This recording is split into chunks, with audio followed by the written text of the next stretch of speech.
বিগত আওয়ামী লীগ সরকারের আমলে গুমের শিকার হন কয়েকশো ব্যক্তি। অভিযোগ আছে গুমের সাথে জড়িত ছিল আইন শৃঙ্খলা রক্ষাকারী বাহিনীর সদস্যরা। কখনো প্রকাশ্যে বাহিনীর পোশাক পরে, আবার কখনো সাদা পোশাকে অনেককে তুলে নিয়ে যান। এরপর তাদের আর হদিস মেলেনি। গুম হওয়া ব্যক্তির স্বজন বছরের পর বছর মামলা লড়ে ক্লান্ত, আবার অনেকে আইনের আশ্রয় নেওয়ারও সুযোগ পাননি। নিখোঁজ ব্যক্তিরা বেঁচে আছেন নাকি মারা গেছেন তাও কেউ জানে না। ন্যায় বিচার চাইতে গিয়ে ভুক্তভোগী পরিবারগুলোর বেশিরভাগই বিগত আওয়ামী লীগ সরকারের সময়ে নানা হয়রানি ও নির্যাতনের শিকার হয়েছে। অবশেষে স্বজন ফেরার অপেক্ষা ঘোচানোর প্রত্যাশায় গুম সংক্রান্ত কমিশনে অভিযোগ করেন তারা। বিগত আওয়ামী লীগ সরকারের আমলে গুম হওয়া ব্যক্তিদের সন্ধানে চলতি বছরের 15 সেপ্টেম্বর গঠিত হয় গুম সংক্রান্ত কমিশন। 2009 সালের 6 জানুয়ারি থেকে 2024 সালের 5 আগস্ট পর্যন্ত গুমের ঘটনা তদন্ত করে এই কমিশন। আজকে 8 বছর ধরে আমার বাবা নিখোঁজ, আমি আমার বাবাকে একবারও দেখিনি। কমিশনের সদস্যরা 14 ডিসেম্বর আনফোল্ডিং দ্য ট্রুথ শিরোনামে একটি প্রতিবেদন জমা দেন।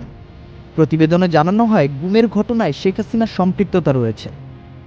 গুমের শিকার ব্যক্তিদের বিচারিক প্রক্রিয়া শুরু সহ র্যাব বিলুপ্তির সুপারিশ করে এই কমিশন।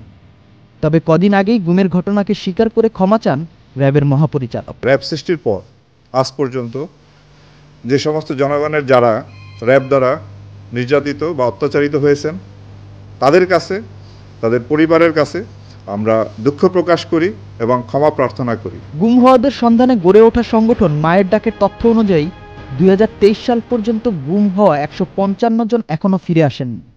এই সংগঠনের সমন্বয়ক সানজিদা ইসলাম তুলি বলেন, না ফেরাদের সংখ্যা ক্রমেই বাড়ছে।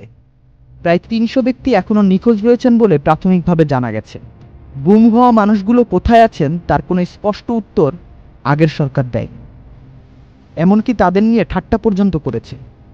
আমাদের বর্তমানে চাওয়া হলো এখন পর্যন্ত যাদের গুম করা হয়েছে তাদের যেন ফেরত দেওয়া হয়। একই সঙ্গে প্রতিটি গুমের ঘটনার সুষ্ঠু তদন্ত করে জড়িতদের বিচারের আওতায় আনা হোক। প্রধান উপদেষ্টা প্রেস উইং জানিয়েছে, গুমের ঘটনায় নির্দেশদাতা হিসেবে সাবেক প্রধানমন্ত্রী শেখ হাসিনার সম্পৃক্ততার প্রমাণ পেয়েছে কমিশন। এছাড়াও হাসিনা প্রশাসনের বেশ কয়েকজন ঊর্ধ্বতন কর্মকর্তার সম্পৃক্ততাও পাওয়া গেছে। কমিশন প্রধান মইনুল ইসলাম চৌধুরী জানান, তারা 3 মাস পর মার্চে আরও একটি অন্তর্বর্তী প্রতিবেদন দেবেন। কাজটি শেষ করে চূড়ান্ত প্রতিবেদন দিতে কমপক্ষে আরও 1 বছর সময় প্রয়োজন বলে জানান তিনি। মারুফুজ্জামান, চ্যানেল আই। রাস্তায় রাস্তায় করাইতে হয়, শেখ হাসিনা আন্টি মতোবার বলছি।